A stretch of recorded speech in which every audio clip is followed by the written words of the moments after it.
নমস্কার বন্ধুরা, প্রত্যাশায় আপনাদের স্বাগত। তো অনেকেই আমাদের প্রশ্ন করেছিলেন, যারা বড় আকারে খামার করতে চান, ডাক ফার্মিং করবেন। এই বড় খামার করতে গেলে ডাক ফার্মিংয়ের বড় খামারের জন্য তারা কিভাবে ব্রুডিং করবেন এবং এই খামারের জন্য ব্যবস্থাপনা কী কী থাকবে এ বিষয়ে অনেকেই প্রশ্ন করেছিলেন। তাই তাদের জন্য এই ভিডিওটা আমরা দেখাচ্ছি যে আপনারা একদম ছোট অবস্থায় ব্রুডিং থেকে কিভাবে বাচ্চাদেরকে রাখবেন। এগুলো দেখুন, সমস্ত ইন্ডিয়ান রানার রয়েছে। স্পেশালি এগুলি মাংসের জন্য তৈরি করা হয়। এটা দেশি হাঁসের মতো দেখতে হয় এবং গ্রোথ কিন্তু দেশি হাঁসের থেকে বেশি। ফলে যারা খুব কম সময়ের মধ্যে একটা আর্ন করতে চান, একটা লাভ করতে চান, তাদের জন্য আমরা বলবো যে আপনারা কিন্তু অবশ্যই এই ইন্ডিয়ান রানার হাঁসটি চাষ করতে পারেন। তাতে কিন্তু আপনারা কম সময়ে অধিক লাভ পাবেন। তো দেখুন, এখানে ব্রুডিংয়ের জন্য বাচ্চাগুলিকে ছাড়া রয়েছে।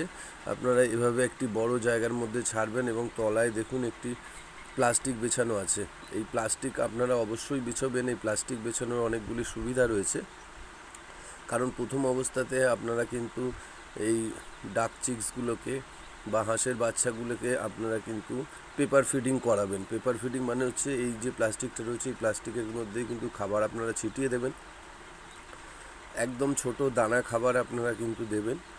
আপনারা এই সময় চাইলে প্রথমে কিন্তু আপনারা মুড়ি ভেজানোও দিতে পারেন। মুড়িকে ভিজিয়ে নিয়ে ভালো করে এগুলো আপনারা পুরো ওই প্লাস্টিকে ছিটিয়ে দেবেন এবং তখন কিন্তু হাঁস অটোমেটিক খাবে। তো এটা খেলে কিন্তু হাঁসের পেট ভালো থাকে। এছাড়া আপনারা কিন্তু ছোট দানা খাবার কিছু আপনারা দিতে পারেন। তা প্রথম অবস্থায় দেখুন এইভাবে আপনারা কিন্তু প্লাস্টিকে ছিটিয়ে দেবেন। এছাড়া আপনারা যখন একটু বড় হয়ে যাবে, যে দেখুন এইগুলোই মোটামুটি 20-22 দিন বয়স হয়ে গেছে, তো এই সময় পর্যন্তও কিন্তু আপনারা জলে ছাড়ার কোনো প্রয়োজন নেই। আপনারা কিন্তু বদ্ধ ঘরের মধ্যে রেখেই আপনারা চাষাবাদ করতে পারবেন। একটু বড় যখন হবে, দেখুন এগুলো পূর্ণবয়স্ক হয়ে গেছে। তো এর মধ্যে মেল ফিমেল সমস্ত রয়েছে। তো মেল ফিমেল আপনারা তখন এইগুলো নাইট স্টে করার জন্য দেবেন। দিনের বেলা বাইরে আপনারা ছেড়ে দেবেন, বাইরে যাতে চড়ে হাঁস খেতে পারে। তো সেক্ষেত্রে কিন্তু এই রকম যদি আপনারা খোলা জায়গায় হাঁসকে চড়াতে পারেন, তাহলে হাঁস কিন্তু তার প্রয়োজনের খাবার সংগ্রহ করে নেবে। তো সেক্ষেত্রে কিন্তু আপনাদের কস্টিংটা অনেক কম হবে, ফিডিং কস্টিংটা। এছাড়া আপনারা যদি ক্যাম্বেল হাঁস চাষ করে থাকেন, সেক্ষেত্রে অতিরিক্ত মেলকে কিন্তু আপনারা এইভাবে আলাদা করে রেখে বিক্রি করে দিতে পারেন, কারণ মেলের প্রচুর পরিমাণে চাহিদা রয়েছে। তো দেখতে থাকুন আমাদের ভিডিও। আরও কিছু গুরুত্বপূর্ণ ভিডিও নিয়ে আপনাদের সামনে আমরা উপস্থিত হব। আর আমাদের এই ভিডিও যদি আপনাদের ভালো লেগে থাকে, তাহলে অবশ্যই লাইক এবং সাবস্ক্রাইব করবেন।